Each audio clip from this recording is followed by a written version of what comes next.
Brazil puede esperar. Brazil can wait. This is how yesterday's Spanish sport page AS, they opened their front page with a huge big picture of Carlo Ancelotti. Well, they were absolutely not wrong, because Real Madrid, they didn't wait any longer. Today, breaking news, they announced it officially on all their social media. They will continue their journey with the Italian manager to at least 2026. And now I'm asking, especially to the fans of the Blancos, what is your opinion about it? Because when I'm monitoring and watching what is happening on social media, I see a total split fan base. Some people are super happy, a por más, they want more of Carlo, they want more trophies like the Champions League, for example, and they are saying that it's totally deserved. And then you have the other half of the fan base that is not happy.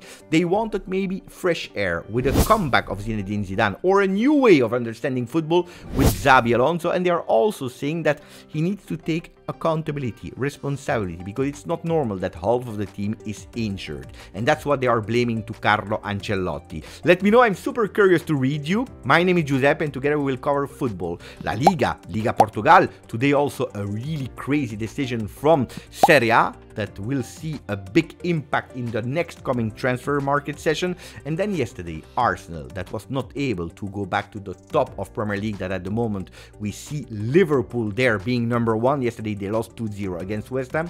Total deserved loss for the Reds. We will speak about it now. Maximum of like if you didn't yet, please continue to subscribe to the channel. If you didn't yet, please share it. Tell the word, spread the word, and say that we have a new channel that is speaking about football 360 degrees. We start with A Bola, Portuguese paper. Why? Because we already spoke about it yesterday. Not really about that topic, but actually it's the same. Remember when we were speaking about City Group that was working with different clubs in the same groups, like Palermo, for example, in second division of Italy, Troyes in first division of France, or Girona, the leaders of La Liga, going with some players that are moving from one club to the other. Well, Chelsea, they noticed it and they are thinking, hey, that's a good plan. Chelsea now tira os hoyos de Alvalade. What does that mean? Chelsea can't take their eyes off from Alvalade. Alvalade, that is actually the field where they are playing Sporting. Chelsea that is thinking to replicate what City is doing and taking some parts in Sporting to have another club. Starting also not a City group, but a kind of maybe the blue group. I don't know. I have no idea. But it's strange. It's extremely strange to see these kind of things. Where is football going? In the future, maybe we'll have like only 10 clubs that are owning all the other ones with satellite clubs. A total disaster according to me. We have to stop it. Anyway, we stay in Portugal because today two big games will be played. Benfica will play, Porto will play. Benfica with new blood. Why? Because we have Gustavo Marques, Hugo Felix and Gerson Sousa that are called up for the big game of today. Conceição is saying, pay attention, we will play with our Porto against the worst defense of Liga Portugal, but that doesn't mean that we have to go and win 10-0. I would sign and I would already be happy if we are able to win 1-0. Sporting is there first. Benfica and Porto have the possibility today to overtake them, even if it's for one night only, because Sporting is playing tomorrow. We go to the other side. We go to Spain with Mundo Deportivo, Barcelona-esque paper that is speaking about Decisión Messinho, a decision from Messinho. They are speaking about a 16-year-old kid. You remember yesterday we were already speaking about all these young upcoming talents that are arriving in Europe. Well, it's not over because Barcelona is already putting their eyes on him. They are not the only club that is going for Messinho. It's not only them, because you have City, you have United, Arsenal, Chelsea, Paris Saint-Germain, already 5 big clubs on the 16 years old. On top of that, you have Barcelona that will already start doing the negotiation with the entourage, with the management of the kid. Really, really crazy. Remember, in this channel that is not yet 1 month, we already spoke about 2 players of 16, Messinho. Today we already spoke about Yamal from Barcelona, two players of 16 years old. We spoke about 17 years old kids like Atsic, Echeverry, Pape Diong to Paris Saint-Germain, Hendrik, Ethan Mbappé that already started with Paris Saint-Germain with his brother. We spoke about Marc Guiu, Lewis Lewis Miley from Newcastle, 17 years old kid. We spoke about Vitor Roque, 18 years old. Kenan Yildiz, 18. Gabriel Moscardo, also him to Paris Saint-Germain. Vermeeren, Antwerp, that will have a big mercato during the transfer market that will arrive probably not in the winter, but the next one in the summer. Arday Güler, that can't wait to make his official debut with Le Blancos, with Real Madrid.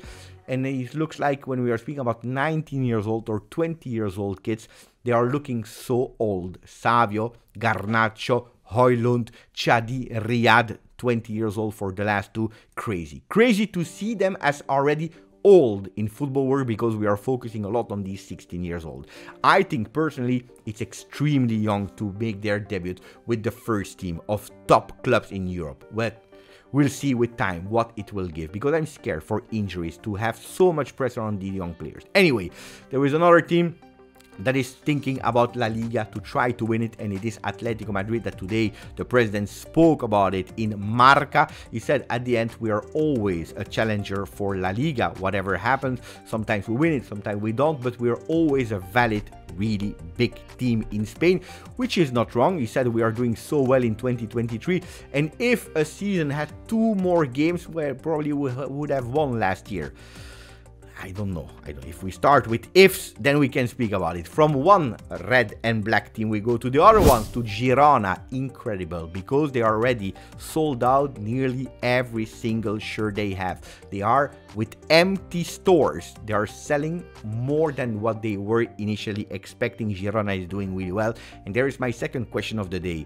Which shirt did you buy this season already? Let me know in the comments from what team you already bought some shirt this season. We stay in Spain, but we are linking it with Premier League, because Spain is thinking about a new player. We're speaking about Barcelona, that next year wants to go for Douglas Luiz, the player of Aston Villa.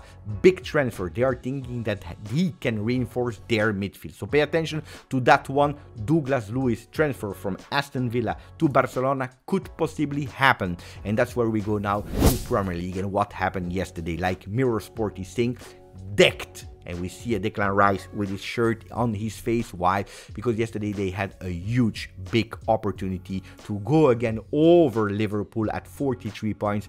They lost. This is gonna hurt. This is the title in Star Sport, and it's a fantastic title, because it's true, this one will really hurt, because they were not able to go up. They are now at the moment second, with Manchester City that still has 1 game to play, and that they can go equally with the same points at Arsenal. Pay attention, last year they lost the Premier League at a certain moment. Why? Because they couldn't deal with the pressure, because they were feeling that it started to be real. Well, they had a beautiful opportunity today and they couldn't take it. And we see here Ogbonna on the big first page of It's All Kicking Off with the title 73rd Time Lucky. They are speaking about Moyes, David, that for the very first time was able to win over Arsenal in his career, but also the very first time that he was able to beat away a big 4 team. Incredible, beautiful success of Moyes. And I tell you immediately, I saw the game. I watched the game live. I read all the stats. I saw the big dominance with ball possession of Arsenal. I saw how many attempts they had. I saw they tried so many alternatives from the wings, centrally, shots from the distance, in the box. By the way, speaking about in the box, they have a new record. 77 times they were able to touch the ball in the box without scoring any goal. Incredible. I can tell you that was incredible. But I tell you, I was really proud to see how West Ham played with really a big intelligence. They were solid, they were structured, they were defensively fantastic, and they were about to even win 3-0 with a missed penalty in the last second that could have been a total shame for Arsenal. What I was the most sad about, and let me know if you agree with me or not, is that 10 minutes before the end of the game, I saw a lot of fans of Arsenal leaving the stadium, and that's something I absolutely not agree with.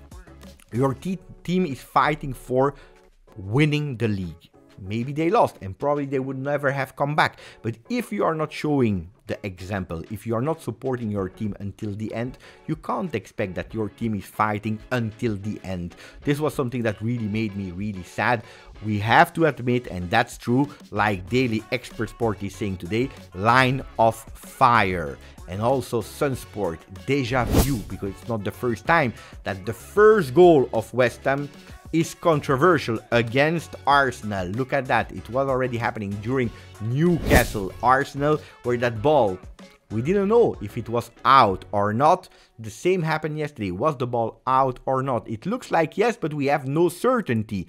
Well, the goal was allowed twice against Arsenal, which is a big problem. And today they open the pages, Daily Telegraph, and they are totally correct with a big question.